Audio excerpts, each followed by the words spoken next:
Good morning student. आज हम पढ़ेंगे हिंदी व्याकरण में अव्यय या अविकारी शब्द। इसका एक भाग हम अव्यय क्रिया विशेषण पढ़ चुके हैं। अब जानेंगे हम अव्यय में आगे। सबसे पहले हम दोबारा से जान लेते हैं कि अव्यय किसे कहते हैं। तो आज हम जानेंगे वाक्यों के माध्यम से। मैंने यहाँ एक वाक्य दिया है, मैं यहाँ पढ़ता हूँ।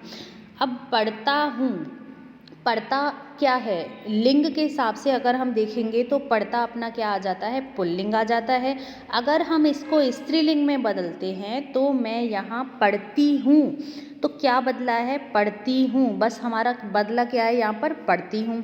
लिंग के हिसाब से हमने स्त्रीलिंग जब बनाया इसको, तो पढ़ता को क्या बना दिया? पढ़ती बना दिया। और बाकी जो यहाँ हमारे शब्द दिए गए हैं वो जैसे थे वैसे ही रहेंगे।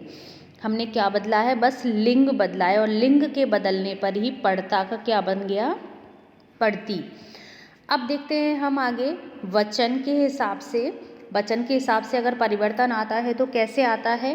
वापस से वही शब्द है हमारा, मैं यहाँ पढ़ता हूँ, लेकिन हम जब इसे वचन में देखते हैं तो वो कैसे आ जाता है? एक वचन है या फिर बहुवचन है?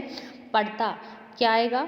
एक वचन आएगा। लेकिन जब इसका हम बहुवचन बनाते हैं तो हम यहाँ पढ़ते हैं, तो क्या बदला? हम बदला। मैं के हिसाब से पढ़ता का पढ़ते हो गया है, ये बदला। ठीक है। अब देखते हैं अब आगे यहाँ पर काल के हिसाब से। काल में मैं यहाँ पढ़ता हूँ, वाक्य वही है। पढ़ता का क्या हो जाएगा? पढ़ूंगा। मैं यहाँ पढ़ूंगा। जब हम भविष्य काल में देखेंगे तो क्या हो जाएगा? पढ़ूंगा। वर्तमान काल में तो वाक्य अपना दे के ही रखा है, भूतकाल में मैं पढ़ता था। तो इस तरह से अब हमने यहाँ पर देखा कि हमारा जो पढ़ता था शब्द वो बार बार वही बदलता गया। हम देखते हैं लिंग, वचन और काल। यहाँ बस इतना बताया जाता है अव्यय में कि जो लिंग, वचन, काल के हिसाब से जिनमें कोई भी परिवर्तन नहीं आता है, जो नहीं बदलते हैं, वो कहलाते हैं अव्यय या अविकारी शब्द। अब जैसे अव्यय, अव्यय मतलब जो खर्च ना हो और जो बदलता ना हो, जिसमें विकार उत्पन्न नहीं होता हो, वो कहलाता है हमारा अव्यय या फिर अविकारी शब्द। अब यहाँ देखो मैंने कितने सारे शब्द रखे हैं। केवल, अचानक, भी, हाय, ओह, और, के साथ, ये सारे क्या हैं हमारे? ये हमारे शब्द हैं अव्यय। अब जानते हैं हम अव्यय में ये हमारे 4 भाग थे, जो आपके 4 पार्ट हैं, उन्हीं के हिसाब से 4 दे के रखे हैं। क्रिया विशेषण जो हम पढ़ चुके हैं पहली वीडियो में, संबंध बोधक अव्यय, समुच्चय बोधक अव्यय और विस्मयादि बोधक अव्यय। अब ये 4 प्रकार हैं, 4 में से इसे हमने पढ़ लिया है। अब जानते हैं हम संबंध बोधक अव्यय के बारे में। संबंध बोधक अव्यय क्या होता है?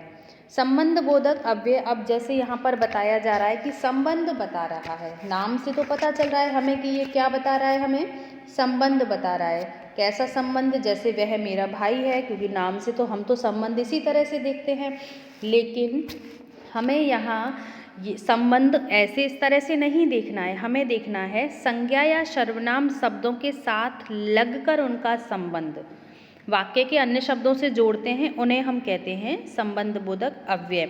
हमें रिश्तों, रिलेशन नहीं बताना, संबंध, रिश्तों वाला संबंध नहीं बताना। हमें अपना जो संज्ञा और सर्वनाम शब्द हैं उनका संबंध शब्दों से किस तरह से जुड़ता है वो देखना है। जैसे यहाँ बताया है कुछ शब्द आते हैं इनमें बीच में संबंध बोधक अव्यय जो शब्द कहलाते हैं वो हैं के बाद, के नीचे, के ऊपर, के दाएं, के बाएं, से पहले आदि। जैसे यहाँ बताया गया है हमें कुछ शब्द, हमने वाक्य देखे हैं कुछ यहाँ पर। सेना युद्ध से आगे बढ़ी, सेना युद्ध क्षेत्र से आगे बढ़ी। अब हमें यहाँ क्या दिखा? से आगे, से आगे हमने देखा यहाँ पर। सेना किससे आगे बढ़ी? युद्ध क्षेत्र से आगे बढ़ी। आगे दिया है वह दीवार के ऊपर बैठा है, के ऊपर, के ऊपर क्या है हमारा? संबंध बोधक अव्यय। अब हमने पढ़ा था क्रिया विशेषण में, क्रिया विशेषण के जो हमारे भाग थे उनमें हमने एक पढ़ा था स्थानवाचक क्रिया विशेषण। उसमें भी इसी तरह का हमें स्थान बताया जाता था लेकिन उसमें हमें बताया जाता था इस तरह से, जैसे मैंने यहाँ पर एक उदाहरण लिया है, स्थान इसी का बनाया है, सेना युद्ध क्षेत्र से आगे बढ़ी, उसमें दे सेना आगे बढ़ी, स्थानवाचक में आता है सेना आगे बढ़ी, एक जगह से दूसरी जगह पर गई। लेकिन यहाँ बताया है सेना युद्ध क्षेत्र से आगे बढ़ी, तो ये संबंध बताया जा रहा है कि वो युद्ध क्षेत्र से आगे बढ़ गई है। यहाँ बताया सेना आगे बढ़ी, ये स्थानवाचक क्रिया विशेषण है, और वह ऊपर बैठा है, लेकिन यहाँ वह दीवार के ऊपर बैठा है। यहाँ संबंध बताया जा रहा है, संबंध बोधक अव्यय में उसका संबंध बताया जाता है, और स्थानवाचक अव्यय में क्या बताया जाता है, क्रिया विशेषण में स्थानवाचक में स्थान बताया जाता है। तो वह ऊपर बैठा है, ये किस में आएगा, स्थानवाचक में, और वह दीवार के ऊपर बैठा है, क्या आएगा, ये किस में आएगा, संबंध बोधक अव्यय में। अब देखते हैं हम आगे, तीसरा हमारा समुच्चय बोधक अव्यय। समुच्चय बोधक अव्यय में हम देखेंगे सबसे पहले किसे कहते हैं, समुच्चय बोधक अव्यय कहते हैं दो वाक्यों को जोड़ने वाला अव्यय। दो वाक्यों को जोड़ने वाला, दो वाक्य होते हैं हमारे पास अलग अलग, उन दोनों वाक्यों को जोड़ने वाले जो अव्यय होते हैं, जो शब्द होते हैं हमारे, उन्हें हम कहते हैं समुच्चय बोधक अव्यय। इसमें हम देखते हैं हमारा और भी होता है, क्योंकि होता है, परंतु होता है, एवं होता है, अन्यथा होता है, अथवा होता है, या होता है। इस तरह के शब्दों का प्रयोग हम करते हैं समुच्चय बोधक अव्यय में। समुच्चय बोधक अव्यय को हम इसमें तीन भेद बताए जाते हैं समुच्चय बोधक अव्यय के।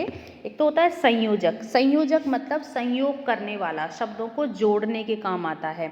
जैसे मैं उदाहरण आपको बताती हूँ कि हमारे सभी विद्यार्थी एवं शिक्षक भ्रमण पर गए, तो यहाँ विद्यार्थी और शिक्षक दोनों को जोड़ने के लिए जो प्रयोग किया गया है उसे हम कहते हैं समुच्चय बोधक अव्यय।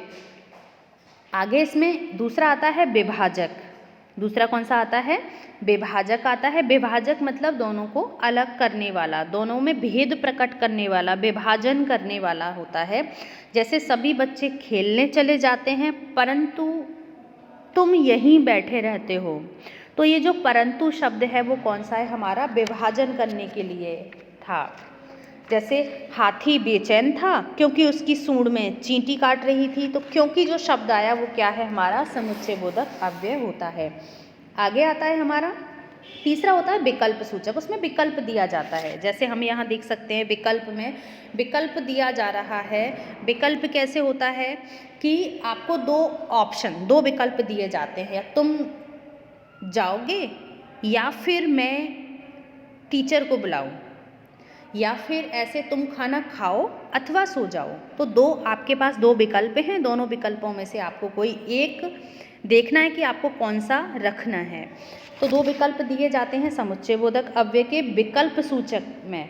अब देखिए यहाँ पर कुछ उदाहरण दिए गए हैं। उदाहरण में हम देखते हैं राम खेलता है और श्याम पढ़ता है। तो ये जो और दिया गया है वो क्या है, ये दोनों को जोड़ने का काम कर रहा है ना, दो वाक्यों को जोड़ने का काम कर रहा है, तो ये क्या हो जाएगा, संयोजक हो जाएगा, संयोग कर रहा है, दोनों को जोड़ रहा है। वह बीमार है इसलिए वह नहीं आया, तो इसलिए वह नहीं आया किस में आएगा, ये आपका विभाजक में आएगा। ये क्या किया गया है, विभाजन किया गया है, इसको विभाजक किया गया है। वह बीमार है इसलिए वह नहीं आया, तो ये इसलिए क्या हो गया, हमारा समुच्चय बोधक अव्यय हो गया। आगे उसने मेहनत तो की थी लेकिन पास नहीं हुआ, यहाँ ये भी किस में आ जाता है, हमारा विभाजक में आता है।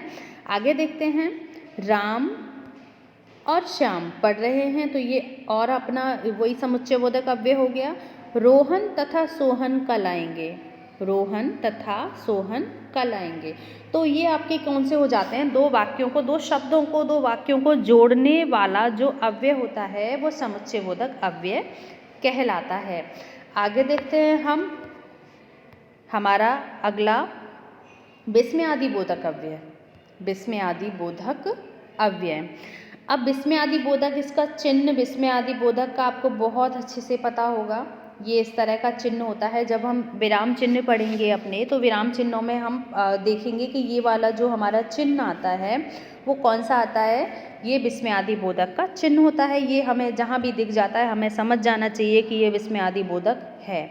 अब यहाँ कुछ शब्द दिए हैं, वाह, अरे, ओह, छी, हाय, काश, धत, ये आदि शब्द हमारे दिए गए हैं और सबके पीछे हम देख पा रहे हैं कि कौन सा चिन्ह लगा हुआ है, विस्मयादि बोधक चिन्ह लगा हुआ है। तो ये शब्द हमारे जितने भी दिए गए हैं वो विस्मयादि बोधक अव्यय के अंतर्गत आते हैं।